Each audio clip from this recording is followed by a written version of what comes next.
All right, and moving on, U.S. President Donald Trump says that Washington and Tehran, they're very close to a peace deal now.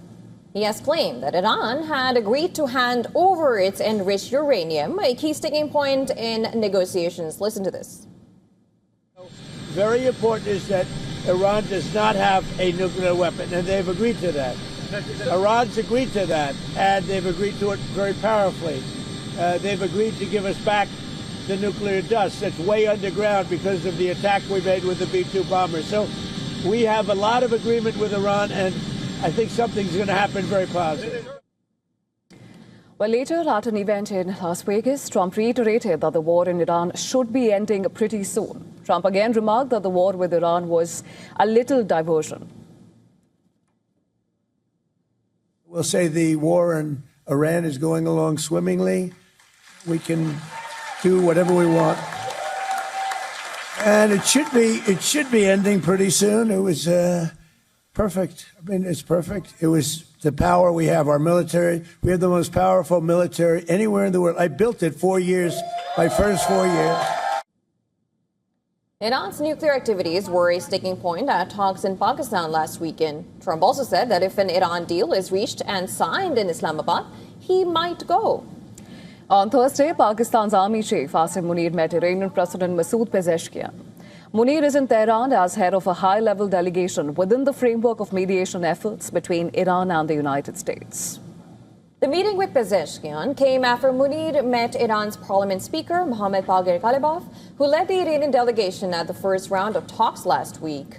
Meanwhile, the Pakistani Prime Minister, Shehbaz Sharif, is now in Turkey's Antalya, a third stop of a 4-day regional tour after Jeddah and Doha.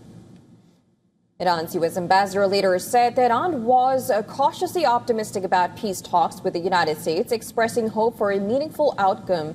A day earlier, Iran has insisted that its right to enrich uranium was indisputable, although the level of enrichment was negotiable. Trump has insisted that any deal with Iran must permanently block it from acquiring nuclear weapons.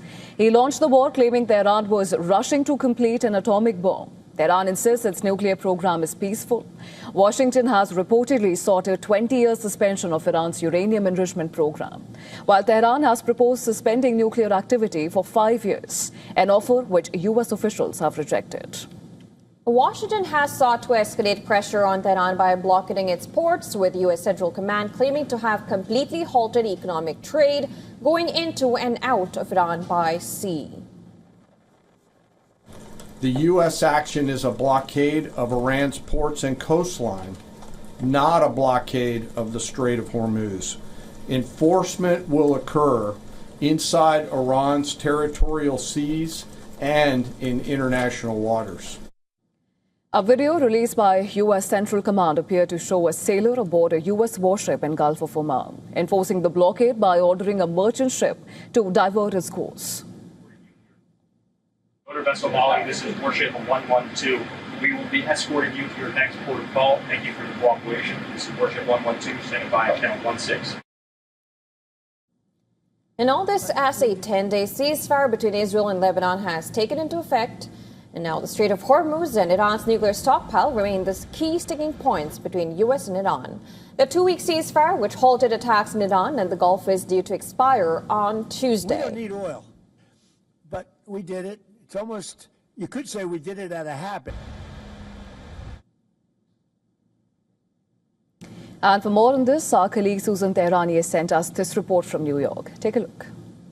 President Trump says Iran has agreed to hand over what he calls nuclear dust, highly enriched uranium believed to be buried underground after U.S. strikes against key sites in Fordo and Natanz. If confirmed, this would be a major step towards limiting Iran's nuclear capabilities on the one hand, and could also eliminate the need for a risky U.S. military operation under consideration to physically recover that material. Now, this comes as negotiations will likely happen in Islamabad between the U.S. and Iran.